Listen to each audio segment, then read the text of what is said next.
Hey, hi friends, very good morning to everyone.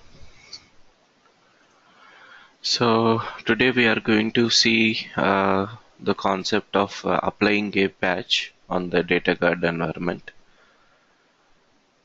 So when we have this standby database, patching will be almost similar, only difference comes in like you will be applying the patch on the standby database, then you will be applying the patch on the primary database. So we are going to see how we are going to apply that patch. So I have taken the latest patch, that is October 2017 patch, which was released in the last month. And the first few steps are common because we have already seen the patching. I'm just quickly going over there. So even though it is a standby database, still it is possible that you can take the backup of the database.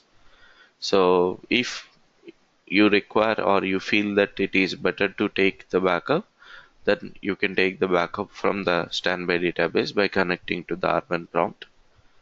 Then you need to take backup of Oracle Home, and you need to take backup of Oracle Inventory. So all these steps are same as the regular methodology that we follow.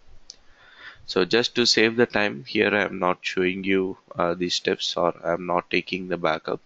So straight away I am proceeding with the patching.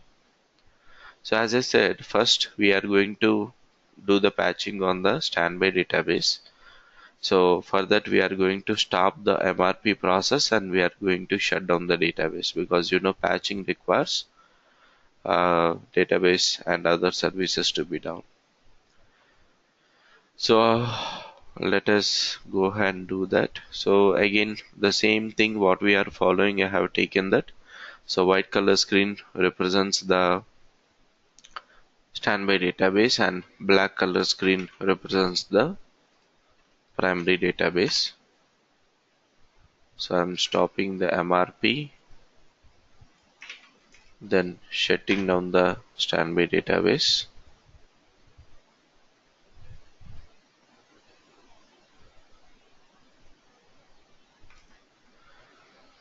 Then need to stop the listener as well.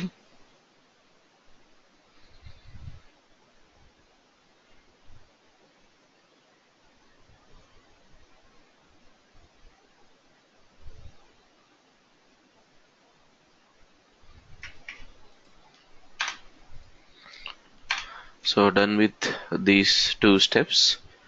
We need to copy the PSU and the OPatch zip files to the server using WinSCP. So I have already copied them onto the server. So these are the two files. So this is the October 2017 PSU patch, and this is the OPatch latest version no zip file. Sorry. So from here, whatever the steps we have, those are pretty much same. Like first we need to copy this OPatch file, OPatch update file to the Oracle home directory.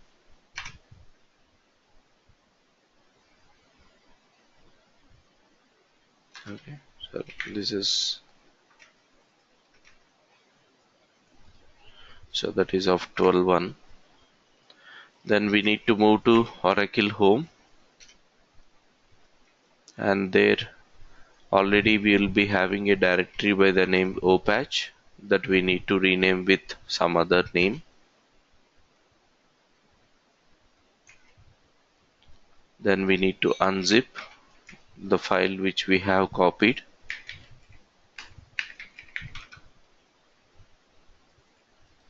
So that it will create the latest OPatch directory. Then we need to check the OPatch version, whether it is showing the latest one or not. Yes, it is showing the latest one. So it is 12.2.01.11. So the minimum required would be 12.2.0.16. So we are far ahead of that. Then we need to go to the location where we have this patch located. So I have my file in U03. So we need to unzip this. It will create a directory with the patch number. So you need to go to that patch directory, and you might find several files like this. And now you need to run this command opatch apply. So all these steps are same like the regular patching, so that's why I'm just proceeding a bit fast. So now it is asking whether all the databases and listeners, everything is down or not, and whether your machine is ready for the patching or not. Yes, it is ready, so proceeding with that as well.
So here still it is now showing that it is backing up the files. So anytime if you got such thing like it is hanging or you feel like that, so there is a log file located here. So you can just go to that log file and you can say tail-f to see whether it is proceeding or not. So here also it is showing the same message that it is backing up the files. So let's wait for a few minutes.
Okay, so to not waste time, so let it get proceed with that. So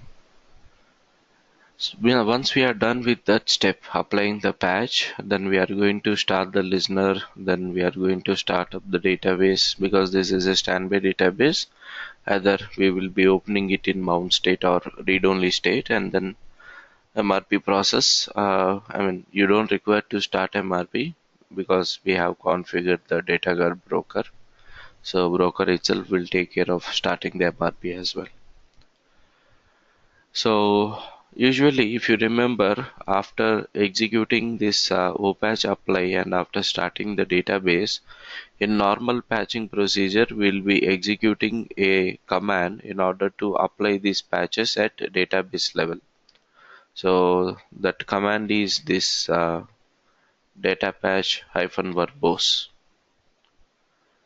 So this we are not going to execute here on the standby database because standby database is only in either mount state or read-only state. So what we are going to do is we are going to just leave the things over there just by starting the database and starting the MRP. Then we will move on to the primary database, and on primary database again the first three steps will continue as it is. First the database backup, then the Oracle home backup, then the inventory backup. Then we are going to shut down the database. Sorry, stop MRP is not there here. So we are going to shut down the database, then stop the listener, then applying the patch. So using the same steps what we did. Then after that starting the listener and then starting the database back. And finally we are going to execute this command data patch. So this command is going to basically update your base tables with the latest patch information. So when you run this command on the primary database, it will generate some redo entries and automatically they will go to archive logs and your archive logs will move to standby database. And once those archive logs are applied on the standby database, automatically whatever the changes you have done on the primary will get in reflected in the standby database. So except executing this particular command, rest everything you need to execute both on the standby side as well as the primary side. And finally, to verify whether the patching has been successfully done or not, both at the OS level and the DB level, we have these commands in place. Then finally, we need to check the sync, whether everything, primary and standby are in sync or not. So that's how we are going to do the patching. So once the things proceeds, we will see further steps practically. So meanwhile, we'll discuss about the next concept, that is ASM. So ASM stands for Automatic Storage Management. So more this ASM is related to the storage rather than related to the database. And of course, database always requires a storage mechanism. So first, we will talk a little bit about the mount points or the file systems. Then we will come back to the ASM in order to understand the things. Suppose I have a server, like let's say whatever the server we are using. Usually we will divide the hard disk into multiple mount points like U01, U02, and U03.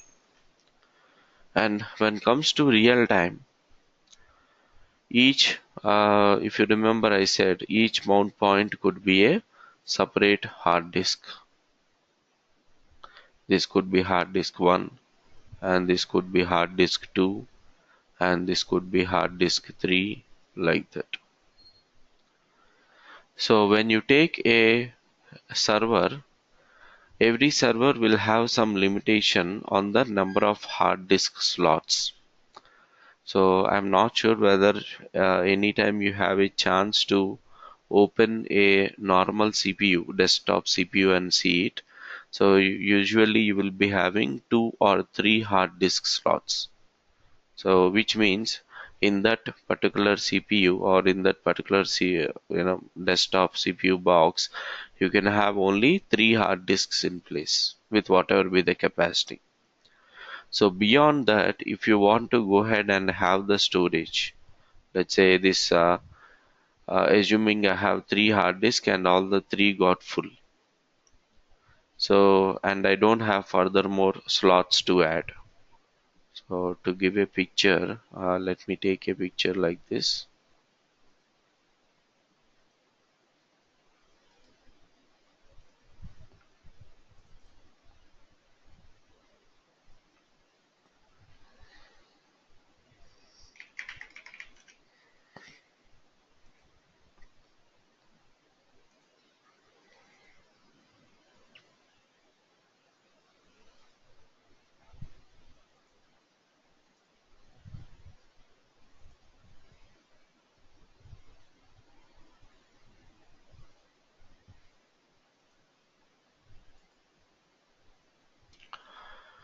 So here, for example, if you take a look, this is the server, or more likely, I will take this picture.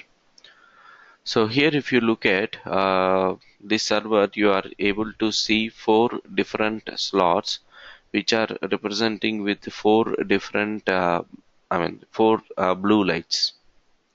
So over here, you can see that 4 blue lights are there. So each slot here is going to represent a hard disk. So in such case, maybe I can create 4 different mount points like U01, U02 and U034.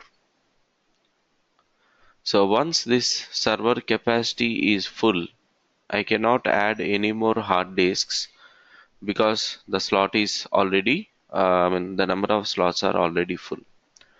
Might be what I can do is, let's say already these hard disks are having a capacity of 1 terabyte. So each hard disk is of 1 terabyte. Now I can purchase a 2 terabyte hard disk and I can replace this 1 terabyte hard disk with that 2 terabyte one. So like that I need to replace 4 separate hard disk. So which becomes 8 terabyte. So maybe after 5 years or after some number of years, if your database is growing, this 8 terabytes also might get full. Then you need to go for some other space, like you need to purchase a 3 terabyte hard disk or 4 terabyte. So the process will continue forever. So instead of going for this, nowadays, even for the desktops, we have a very good idea. Suppose you are using a desktop or a laptop which is having a capacity of 500 GB hard disk. So let's say you are using a laptop which is having a 500 GB hard disk. Now, if that 500 GB is full, will you go ahead and replace that 500 GB hard disk with 1 terabyte? Nowadays, people are not really doing that. So instead of replacing that old hard disk with the new one, people are just going and purchasing the external hard disk. And there are so many advantages with external hard disk. Number one, of course, it's a size. You can carry it anywhere. And number two, the capacity. So you will get, even in the same size, you will get 500 GB, 1 terabyte and 2 terabyte also. And main importantly, no formatting or no installation is required. So you don't require to install anything if you want to connect a external hard disk. Simply you plug it like a USB and you start using it. And you can use it for multiple operating systems as well. So it supports multiple OS. So you can plug the same hard disk to Windows box, or you can plug the same hard disk to Unix box as well. So these are some of the advantages what we have in external hard disk. So external hard disk is a what we say is for desktops or laptops or for our regular use. So if you extend this concept to a high-end server, then we call that as SAN storage, where SAN stands for Storage Area Network.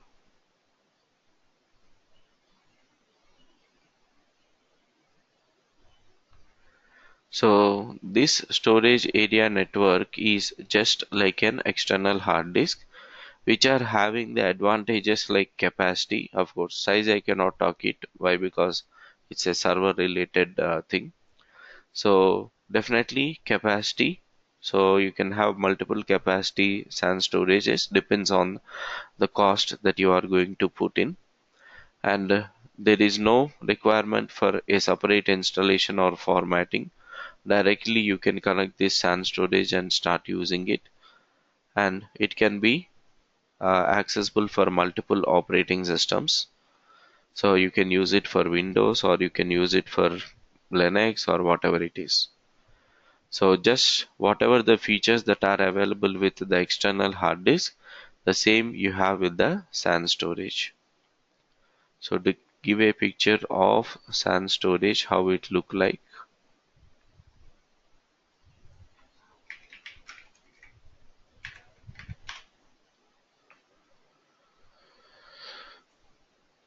So this is one picture of a SAN storage. Actually, these are four different SAN storages. So each one here you are seeing is a separate box. So this is separate SAN, this is separate, this is one, and this is one. So totally four are there. And each yellow color thing what you are seeing is a separate hard disk again. So for example, if you take the last hard SAN storage, so we have something like 3 4 3, so 12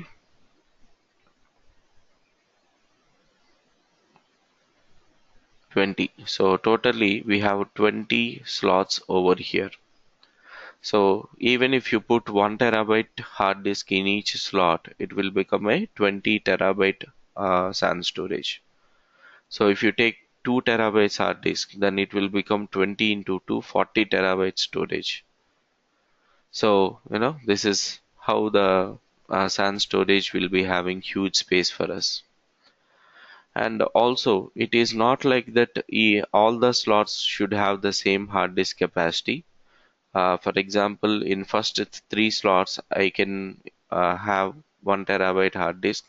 In next three slots, I can have 2 terabyte hard disk, and in next three slots, I can have only 500 GB hard disk. So whatever you want, you can just go ahead and use that. So it is not mandatory that you need to maintain the same size for all the hard disk in the SAN.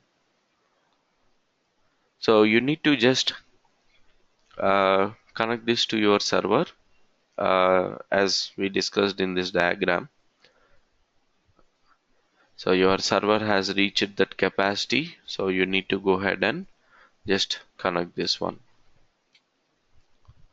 So this is your current existing server, which is having 4 slots of hard disk. So each is 1 terabyte and totally 4 terabyte, which is already full. So now to this server, you will be attaching this SAN storage, which contains multiple hard disks. So there are different SAN storages available, like the one which we have seen in the diagram is of 20 slots. Even there are some SAN storages which are having 40 slots, or some SAN storages are there which are having only 10 slots. So again, depends on the model and depends on the vendor you select, it will vary. So now that's fine. So here each hard disk we are going to create it as a separate mount point like U01, U02, U03 and 4. So when comes to here, this SAN, once we connected, so we can use in multiple ways. Whatever the hard disk that we have here, we can use them in multiple ways. Number one, we can use each hard disk as each mount point, or I can say it as one-to-one relationship. So which means this hard disk you will mount it as fifth mount point U05. This hard disk you will mount it as U06, then the next one U07, like that. So that is one to one. One hard disk is equals to one mount point. Number two, you can make use of one hard disk to many mount points.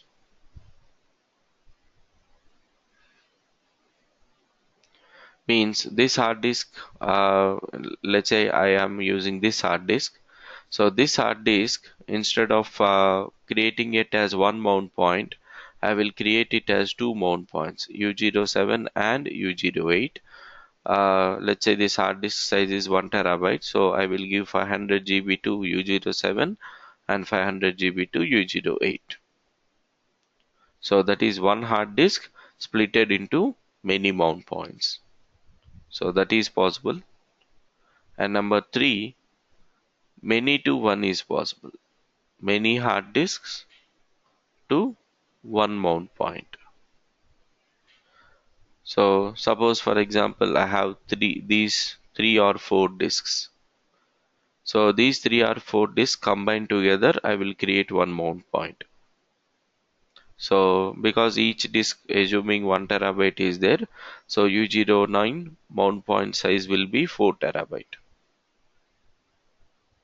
So like this, I can configure in different ways. I can create one to one, or one to many, or many to one. So this is all depends on the capacity that you require and etc. All those things. So to give an example, why this thing is required. For example, if you have decided that you want to store your archaeolog files in a separate hard disk, and generally even for a very big database, you don't require to have more than 500 GB of mount point for archives. So 500 GB itself is very huge for the archive space because you regularly take a backup and delete them. So when 500 GB itself is very huge, if you allocate 1 terabyte to that, it is waste of space because you will never use that 1 terabyte. So instead of allocating 1 terabyte to that particular mount point, you can just split that into 500 GB and you can use another 500 GB for another purpose. So that's how it all depends on your requirement. You are going to basically divide this. Now, when I say that you can configure like this, one to one or one to many or many to one, how, like we are going to use, or storage admins or Linux admins are going to use a tool called Logical Volume Managers, LVM. So using this software, LVM software, your storage admin use it to create these mount points. So how they will divide this one to one or one to many is with the help of this LVM software. Now generally like LVM softwares will come along with the vendor whom you are purchasing. Like for example, if you purchase your SAN storage from IBM, IBM will give its own LVM software. Or if you are purchasing it from HP, so it will give its own LVM. So like that's each company is having their own LVM softwares. So just to replace these LVM softwares which are available from vendor, and even giving this or even handing over the task of managing the storage to database administrator, Oracle introduced the concept called ASM. So basically, ASM is a software which is going to do the same work as LVM. And what LVM is doing? it is just splitting the hard disk, or it is using the hard disk whatever you have. You are going to use that storage as the mount point into the database server.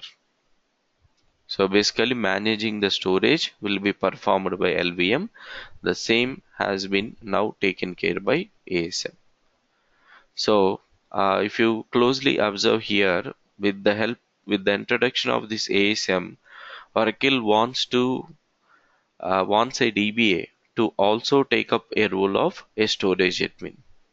So that's the primary idea of Oracle, that they don't want just Oracle DBAs to stick on to the database part, but now they want those database administrators to go ahead and look after the storage as well. So now coming to ASM, as I said, it is automatic storage management. Basically, you are going to use that to manage your SAN storage, whatever the hard disk that you have. So in the initial setup, these hard disks need to be recognized as ASM disk. So we will be seeing these things practically tomorrow. So what we are going to do is, in the initial phases, let's say you brought a new SAN storage and now you want to use this with ASM. So first, on your database server, you need to install something called ASM library. So with the help of this ASM library files, you are going to uh, because until unless you install ASM library, you cannot use those commands and all. So once you have this ASM library, with the help of ASM commands, you are going to create, or you are going to convert these disks into ASM disks, because ASM need to recognize the disk. So that's why. So you will be converting a normal raw device. So we call this each hard disk as raw device. So you are going to convert this raw device into ASM disk, because until unless you convert into ASM disk, Oracle cannot use that. So we have a procedure for that. So when we see practicals tomorrow, you will understand that how we are going to convert that. Then once we convert these disks into ASM disks, then you are going to start making use of it. And how we are going to make use of it? So first, you are going to create something called disk group. And under this disk group, you are going to add multiple disks, like disk 1, disk 2, disk 3, and 4, like that. Now this is similar concept to your table space. Now when you are creating a new table space, usually you will be having two options. One is, while creating the table space, initially you can create the table space with only one data file.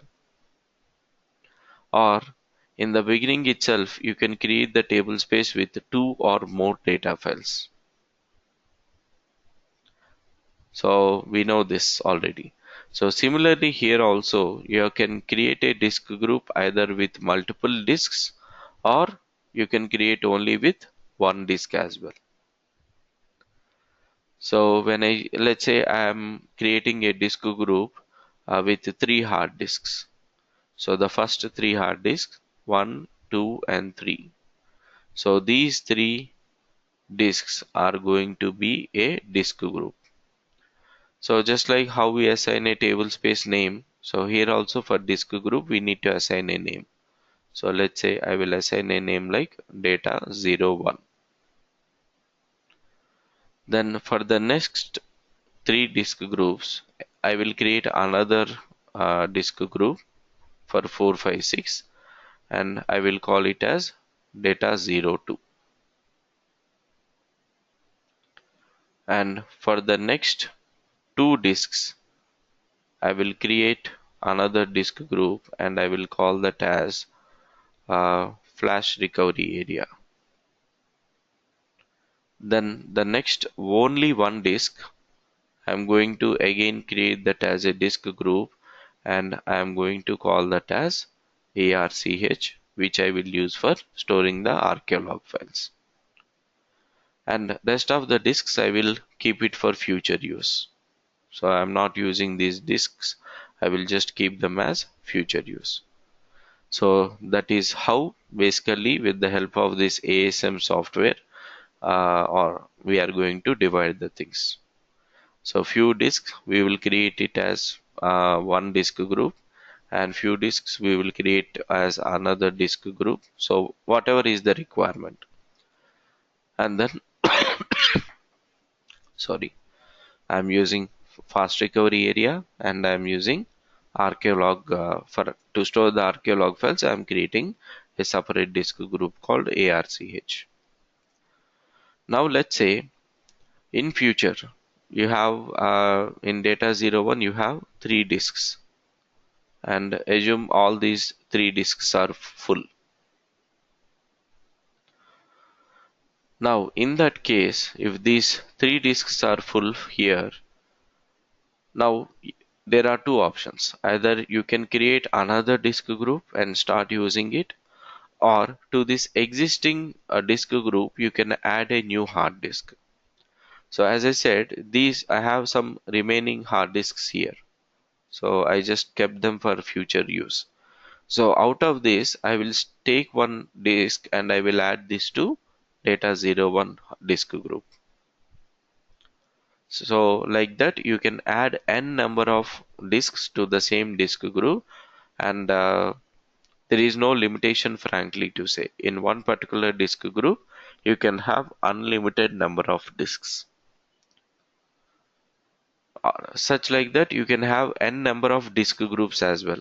Suppose I want to create data 03, data 04, 05, 06, etc. Yes, you can go and you can create them unlimitedly. So, but usually when comes to real time, max to max, you will see only two disk groups, something like data 01, data 02 and all. And these names are not mandatory. You can give any name. So just I'm taking a representation. That's it.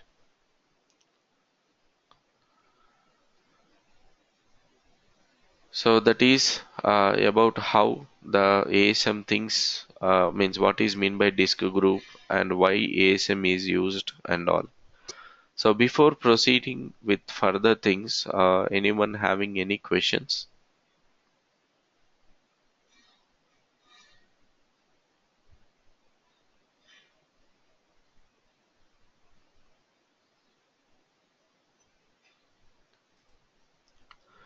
Okay, so let's proceed with the next thing. That is how the data will be stored inside these disk groups. So let's take an example. I have a data 01 disk group. Let's say inside that I have 4 hard disks and each of 1 terabyte storage. So totally data 01 disk group will be 4 terabytes of storage. So once you have this and you create a table space. So you are using ASM for your database, and once you have configured it, you create a table space with let's say some 100 GB of size.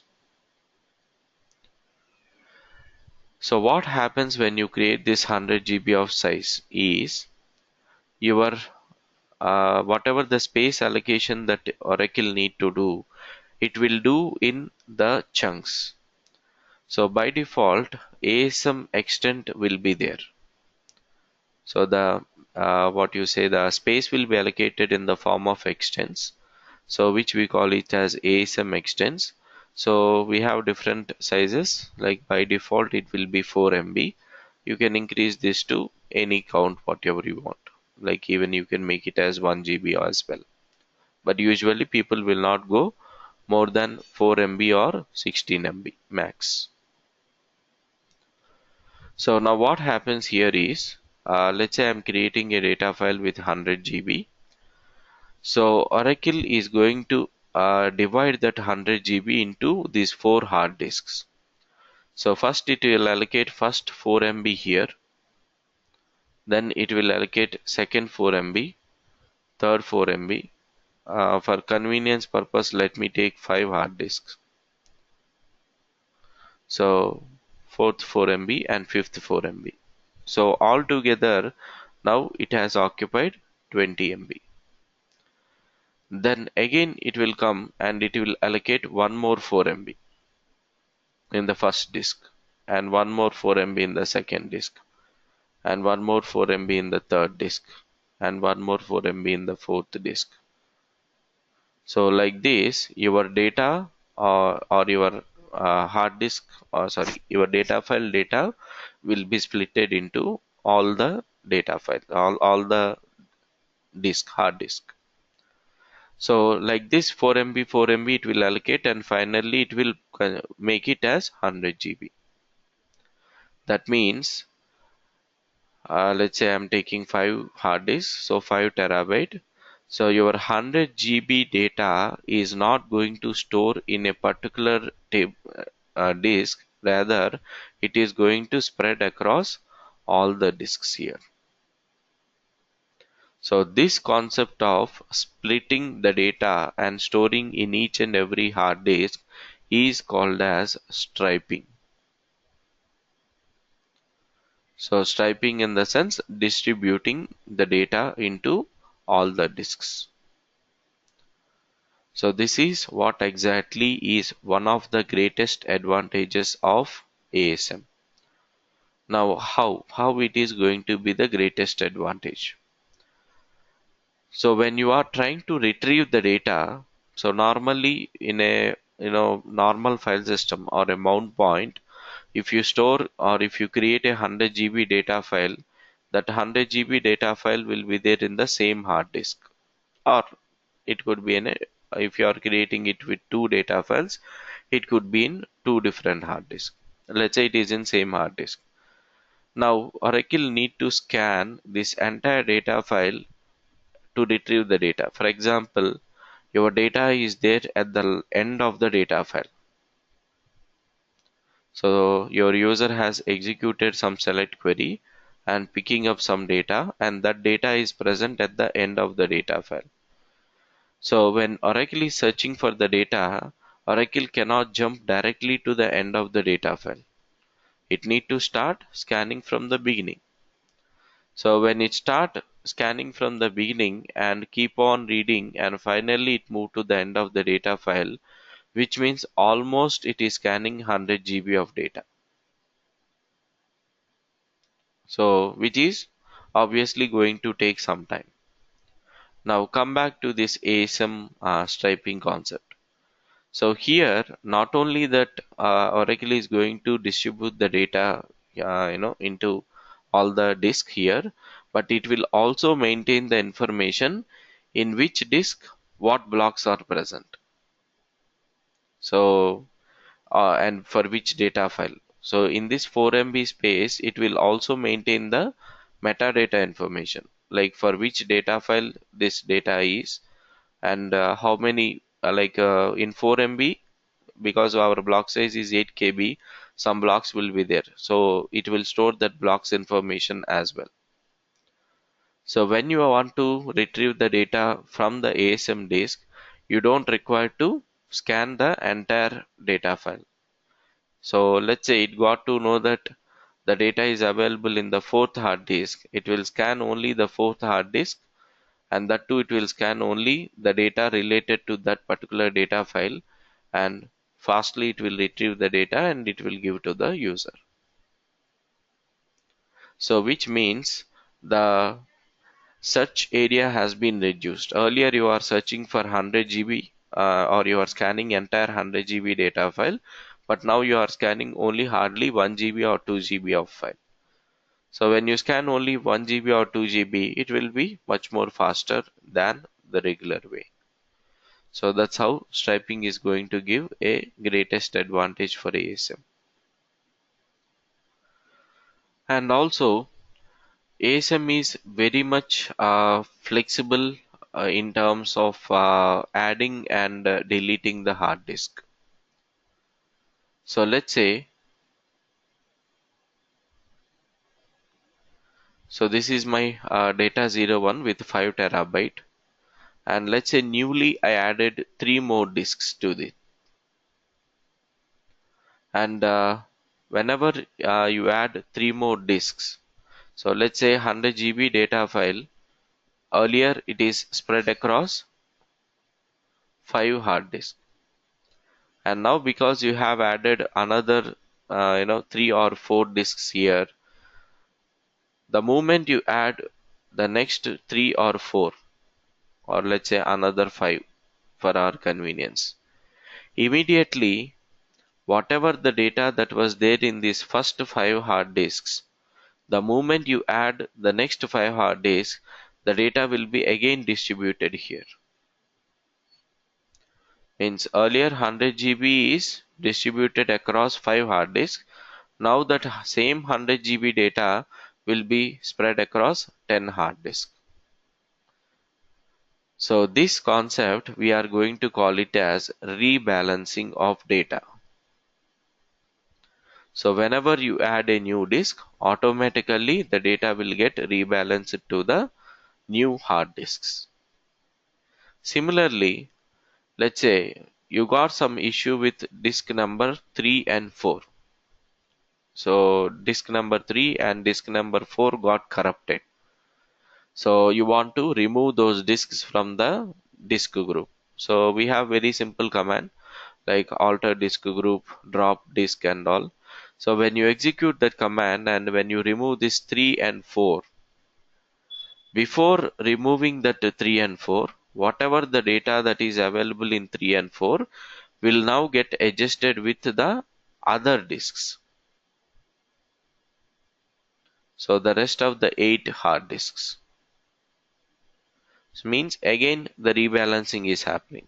That means whenever you add a new hard disk to the disk group, or whenever you drop the existing disk from the disk group, rebalancing is going to happen automatically. So the great part here is all this is automated. So we don't require to tell to ASM that you need to go ahead and do the rebalance. It will do that automatically.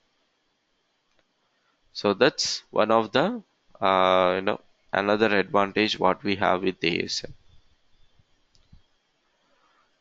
Now the third and last final advantage of ASM is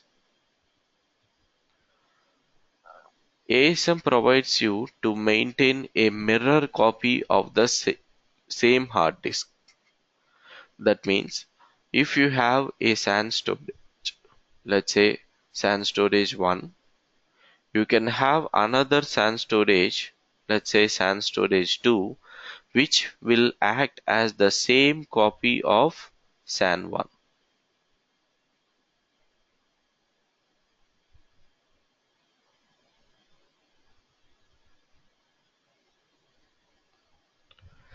So this we are going to call it as mirror copy.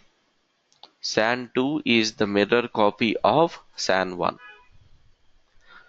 So whatever the disk groups you create, so let's say first 4 disks I will create as disk group 1. So here also the first 4 disks will be created as disk group 1. So here the next 5 disks I create as disk group 2. So here also the next 5 disks will be created as disk group 2. So which means the SAN storage 2 is the exact mirror copy of SAN storage 1. So whatever the data is being written or updated in these hard disks, so automatically the mirror copy also will get updated with the same data. So normally to this hard disk, we know that DB writer will write, but to the second mirror copy, IO process will take care of that. So Oracle need not worry about that mirroring the data. So when you have two SAN storages and second one is acting as a mirror copy for the first one, so IO process itself will take care of copying the data from first SAN storage to the second SAN storage. So that's how the things are going to work. And of course, these IO processes can be parallel also, so that the writing will be faster. Now, what is the advantage with this? Are we seeing any advantage here? Yes. Normally, for example, I have one SAN storage and I have one hard disk here. So let's say this hard disk got corrupted, or all of a sudden this hard disk is crashed. What we need to do? Obviously, when hard disk is crashed, data will not be available. So we need to replace this hard disk with the new hard disk. So we need to insert new hard disk here. And when I say new hard disk, obviously it doesn't contain any data, and we need to follow the restore and recover process in RMN. So we need to restore the data what we have in that particular disk, and we need to recover the data. So this is what normally we do if you have a hard disk crash. Now when you have a mirror copy and suppose this first hard disk got crashed, you don't require to restore and recover. Simply you can plug out this hard disk and you can plug into this SAN storage. Means the hard disk what you are maintaining as a mirror copy in second SAN storage, you are going to just pull out that and you are going to just put it in the first SAN storage, because both the hard disks are having the same data. So and they are mirror copies, so the second one is going to be helpful for you, uh, and you don't require to restore and recover. So because already the data is there, your database will continue working for that. But pulling out and pulling in might take on a 5 minutes of time. So that 5 minutes downtime will be there. Otherwise, everything rest of that 5 minutes, everything would be fine. But here when comes here, so let's say this hard disk is 1 TB in place. So I need to restore 1 TB of data and I need to recover that 1 TB data. So definitely you can assume how much time it is going to take. It is going to take definitely long duration, like 4 hours, 5 hours, like that. So that's the advantage we have with the mirror copy if you are maintaining. So this concept of ASM is called as mirroring. So striping, rebalancing and mirroring are the advantages of SAN storage. Now all the companies may not go for mirroring. Why? Because I need to purchase an extra SAN and I need to maintain that SAN as well. So usually SAN itself will cost you more than 50 lakhs or something. So maintaining another sandbox means I need to invest totally 1 crore. So for both the SAN storages, so that would be some companies might think that will be an extra burden for them in terms of cost. So 85% of the clients still today are not using mirroring concept. So hardly you have only 15% to 10% of the clients in real time they are using this mirroring concept. So any doubts from anyone?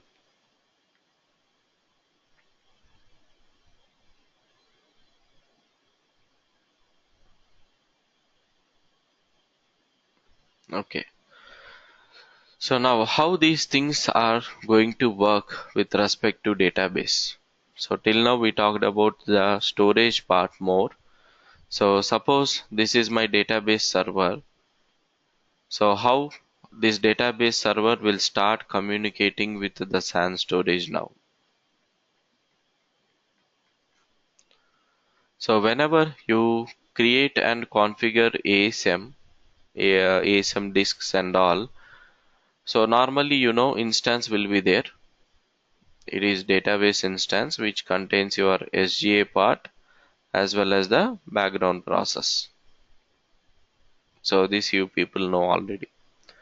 So the moment you start using ASM, you will be having a separate instance which we call it as ASM instance. And in this ASM instance also we will have SGA, and we will also have the same background process plus means SMON, PMON and all, plus some extra background process which are related to ASM.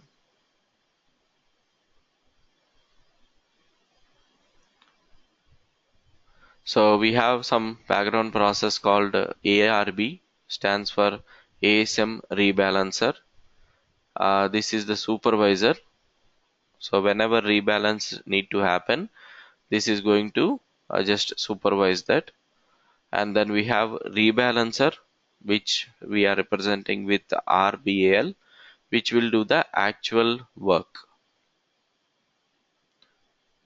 So something like a worker process and master process in data pump. So we have this concept, and these two are the main ones. So rest we have some other background process, but not that much important.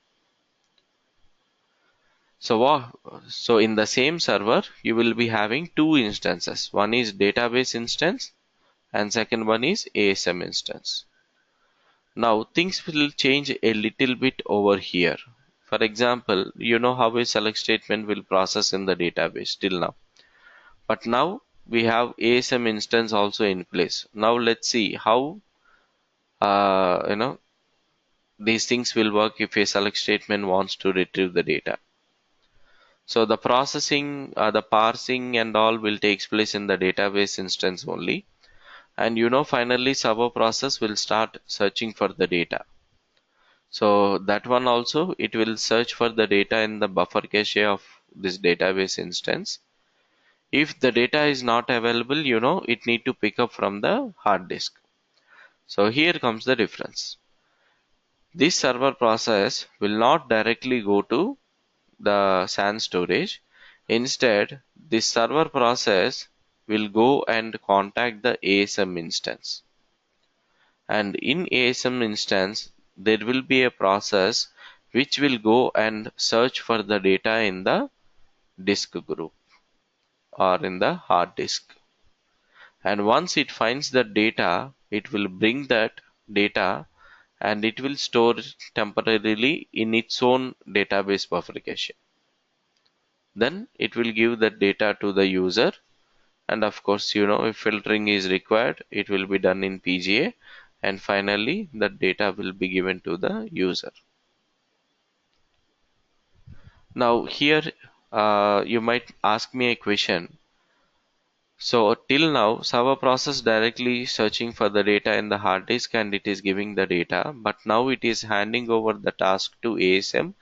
Then ASM process is searching, then ASM process is maintaining a copy in buffer cache, and again that ASM process is handing over the final data to server process. So some extra 4 to 5 steps are there. Server process contacting ASM or ASM process, then ASM process searching for the data in the hard disk, then whatever the data that has been picked up, it need to copy it in ASM database buffer cache, and finally the data is given to the server process. So some extra 3 to 4 steps are there. So you may ask me a question, will it not delay the process? Because Oracle need to do extra 4 steps in select statement processing, whether instead of getting my data in 10 seconds, now will it not give the data in 15 seconds or 20 seconds? Frankly to say, no. Why? Because ASM process is much more faster, and as I discussed earlier, the data is in the format of striping. So your data is distributed across hard disk. So ASM will pick up your data in very much faster way, so that whatever earlier time it is taking, let's say earlier it is giving you the data in 10 seconds if you are using a non-ASM database. Even if you are using ASM database, either it will be same 10 seconds or it could be less than that also. It could be only 7 seconds also. Why? Because of the advantage we have with striping. So that is how, even though because the extra steps are there, still the data retrieval will be faster because of the same concept called striping. So even if you take DML processing also, it will happen in the same way. So in DML processing, as a final step, DB writer will write into data files. So now what happens is, instead of DB writer directly contacting the SAN storage, here it will contact ASM DB writer. So ASM instance will also have a DB writer. So our regular database writer will contact the ASM database writer, and this ASM database writer will take the will actually do the work of writing the data into data files. Similarly, log writer. So our regular log writer will contact the ASM log writer. Then our archiver process will contact the ASM archiver process. So these extra things will be there here. But the manageability and all are pretty much easy.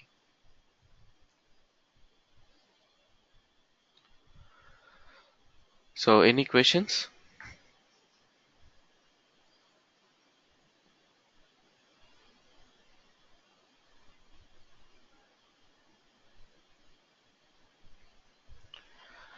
Okay, so that is how we have the things of ASM in place, and version by version Oracle has been changing the things a lot. So now if you are using ASM, like difference I'll tell you. In 10G we have ASM concept. We use it to store only data files, redo log files, control files, and archives. When comes to 11G, Oracle has pushed even SP file also into ASM. Means you don't require to have a SP file in default location, Oracle Home DBS. Now in 12C, it has pushed even password file into ASM. So even you can have all the files in ASM. Like what are all the files required for a database? P file or SP file, password file, data files, redo log files, control files, archives. Even if you are using flashback, then flashback logs, everything can be stored in ASM itself. So you don't require to have huge storage for your regular mount points. So nowadays, if you look at, I'm not sure whether you might find it in all the places, but nowadays the people are doing like this. They are purchasing a server with uh, something like 100 GB hard disk capacity, and this 100 GB they are going to use it for some storage for root file system, and some space for swap and all as we regularly use, and they will allocate only something like in U01, let's say they will allocate hardly 20 or 30 GB for the Oracle Home installation. So only Oracle Home will be there in U01. Rest of the files, everything will be in ASM. So as I said, SP file, you have password file, you have all the other files as well. So all this will be in ASM here. So that's how nowadays the trend is going on.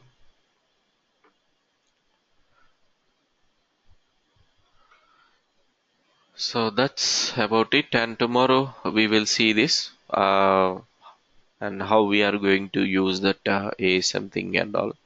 So here, because we cannot have a SAN storage, live SAN storage and all, so we are going to make use of these things in VMware itself.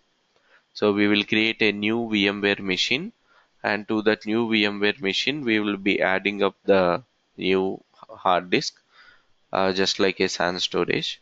And we will see how we will convert those disk into ASM disk, and from ASM disk how we are going to create the disk group.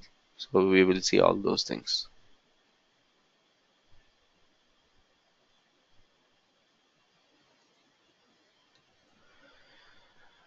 So coming back to the patching thing, so patching has been completed here.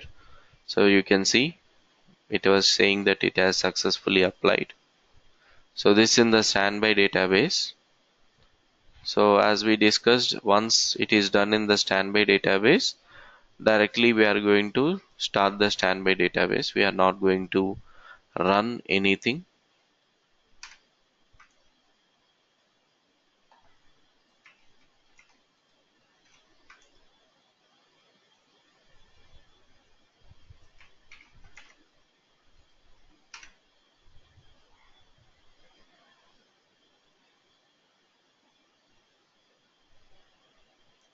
So once you have applied on the standby,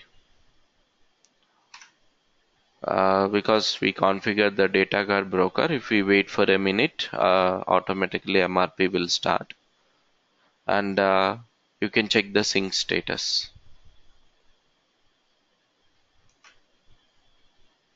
Uh,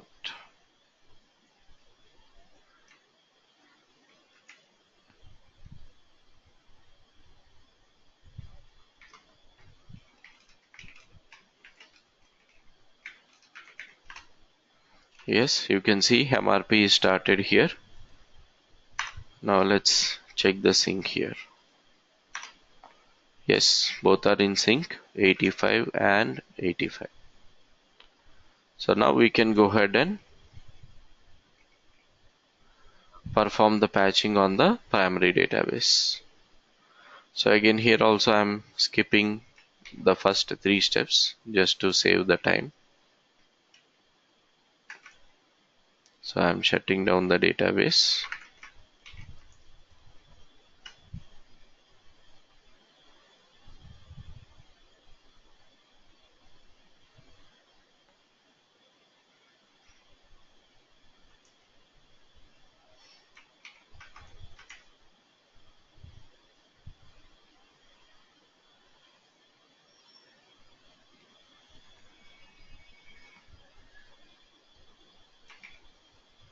Stopping the listener.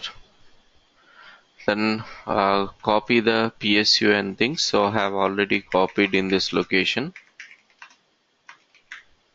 So I'm copying this opatch version file to Oracle home. Then we need to go to that and rename the directory. Then unzip this file. Then check the version has been updated or not.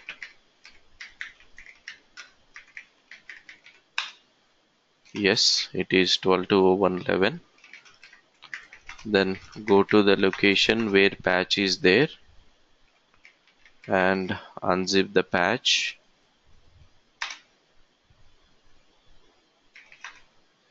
You will get a directory with the patch number. Go there and then run this command.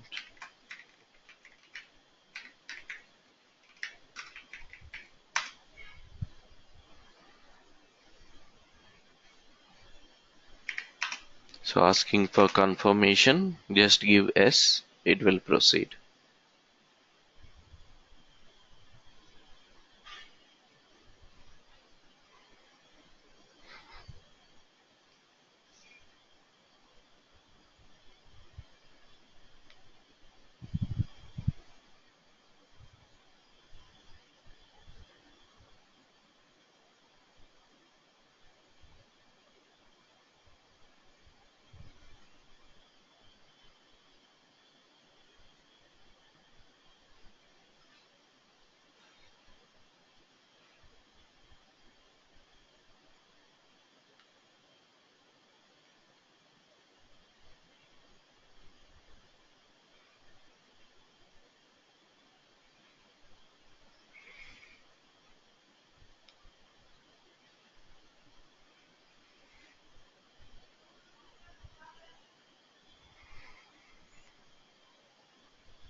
So this might take some time, as earlier also it has been same.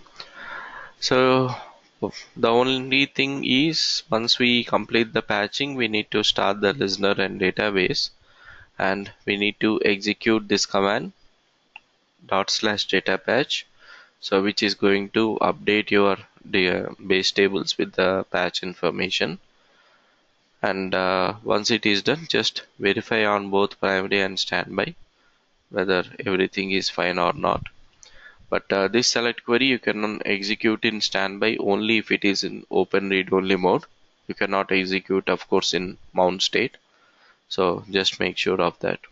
And finally, you can check the sync of the databases.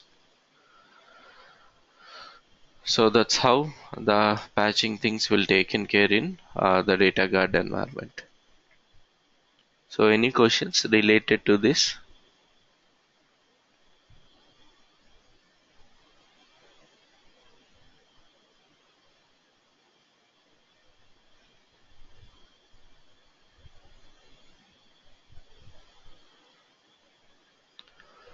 Okay, so then let's meet tomorrow at the same time, and we will see practically how to implement ASM, and we'll discuss more things about that. So thanks everyone for joining. Have a nice day.